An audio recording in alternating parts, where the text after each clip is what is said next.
নমস্কার বন্ধুরা, আজকে আমরা এমএস এক্সেল এর ইউনিচার ফাংশন এর ব্যবহার শিখে নেব।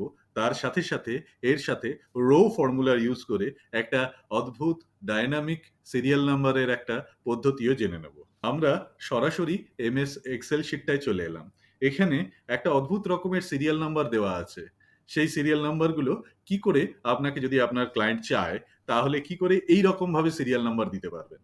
ধরা যাক এটার জন্য আপনার ইনসার্ট পিকচারে গিয়ে এখানে ইলাস্ট্রেশনস এর আন্ডারে আপনি যদি আইকনসে যান, এই আইকনসে গেলে আপনার এখানে যদি লেখেন নাম্বার, তাহলে তাহলে ওই রকম নাম্বারগুলো চলে আসছে। কিন্তু এখানের একটা অসুবিধা আছে। এই নাম্বারগুলোকে যদি আমি ইনসার্ট করি, এই ১, ১, ২ এগুলোকে যদি আমি ইনসার্ট করি, তাহলে দেখুন এগুলো পিকচার ফরম্যাটে আসছে। এবং এই পিকচার ফরম্যাটটাকে আমি কিন্তু ডাইনামিক করতে পারবো না। তো তার জন্য আমরা ইউনিচার ফর্মুলাটার ব্যবহার করি। আপনারা জানেন কিছুদিন আগেই আমরা চার ফর্মুলাটা দেখেছিলাম।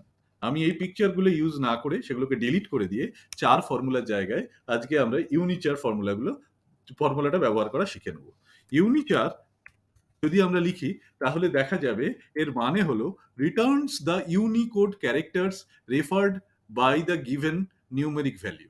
এখানে তার মানে আমার একটা ইউনিকোড ক্যারেক্টার দেবে, যেটা একটা নিউমেরিক ভ্যালু যদি আমি দিই তাহলে তার বদলে একখানা ইউনিকোড ক্যারেক্টার দেবে। আমি যদি ব্র্যাকেট দিই তাহলে সেখানে নাম্বার দেখা যাবে। এবারে নাম্বারের জায়গায় আমি যদি এইখানে একটা নম্বর দিই, যে কোনো নাম্বার দিই, যেমন ধরা যাক আমরা এখানে 60 দিলাম, তাহলে একটা 60 নাম্বারের যে ক্যারেক্টার হওয়া উচিত সেরকম একটা ক্যারেক্টার চলে এলো। তো এইরকমই আমার কাছে জানা আছে একটা ক্যারেক্টার, যদি আমরা 10102 লিখি তাহলে দেখুন ওই ফরম্যাটটা চলে এলো ওই ১ নম্বরে। এখানে এরিয়াল ন্যারোতে 23 ফন্ট আছে। আমি এটাকে জাস্ট সেম করে দিলাম। দেখুন আপনার সেম চলে এলো। এখন এটাকে কি যোগ করলে আমার ২ হবে? দেখা যাক। না, হলো না। তো আমাকে এখন তাহলে কি করতে হবে? ২ করার জন্য একটা উপায় আছে। 10102 এর পরে 10103 হয়। তাহলে আমি যদি এখানে 10103 লিখি তাহলে এটা হওয়া সম্ভব। কিন্তু তাতে আমার কি প্রত্যেক কটাতে এরকম ভাবে লিখবো? আমি লিখব না। আমি এখানে এটার সাথে একটা রো ফাংশন ইউজ করব।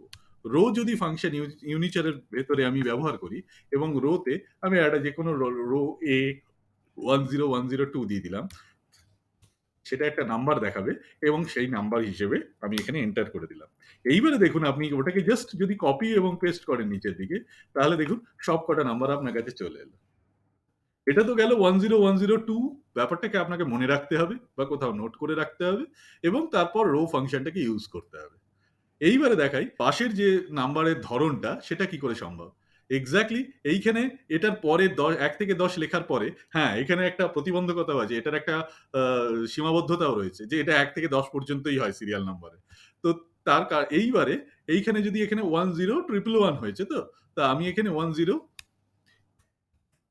ইউনিচার রো ফার্স্ট ব্র্যাকেট এ 10112 করে দিলাম।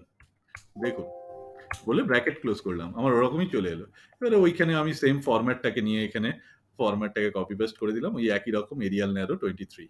এবার এটাকেও যদি আমি পুরোটা ডাবল ক্লিক করি তাহলে আমার ১ থেকে ১০ পর্যন্ত চলে এলো। এই একইভাবে তৃতীয় নম্বরটা তারপরে চলে আসে। এখানে লাস্ট নাম্বার হচ্ছে 10121। তাহলে এখানে হবে ইউনিচার রো এ 10121। এখানে 10122। তাহলে ওই রকম চলে এলো। এবারে একইভাবে এটাকে আমি আবার ফরম্যাট করে এখানে দিলাম। তো আশা করি এইসব ছোট, ছোট ট্রিকস গুলো আপনারা আপনাদের দৈনন্দিন জীবনে, মানে নতুন, নতুন কাজে খুব ভালোভাবে ব্যবহার করতে পারবেন। Thank you. আশা করি আপনাদের ভিডিওটি ভালো লেগেছে এবং আমি জানি এটি আপনারা আপনাদের কর্মক্ষেত্রে বা আপনাদের যে কোনো কাজে এটিকে ব্যবহার করতে পারবেন। তাই দয়া করে আমাকে আরো অনুপ্রেরণা দিন, যাতে করে আমি আরো এরকম সুন্দর সুন্দর ভিডিও বানাতে পারি। চ্যানেলটি সাবস্ক্রাইব করুন, লাইক করুন ভিডিওটি এবং আরো ৫ জনের কাছে ছড়িয়ে দিন এটাকে শেয়ার করে। Thank you.